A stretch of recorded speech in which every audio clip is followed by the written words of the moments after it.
ও গো ও রূপসী কন্যা, তুমি আমারই অনন্যা। হ্যাঁ গো মিথ্যে নয় তা সত্যি, বোঝো এই মনেরই আরতি।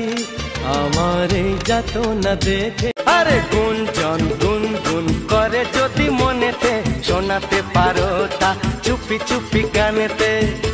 না না, সেসব কিছু ভাবছি না। ভাবনা যদি কিছু থাকে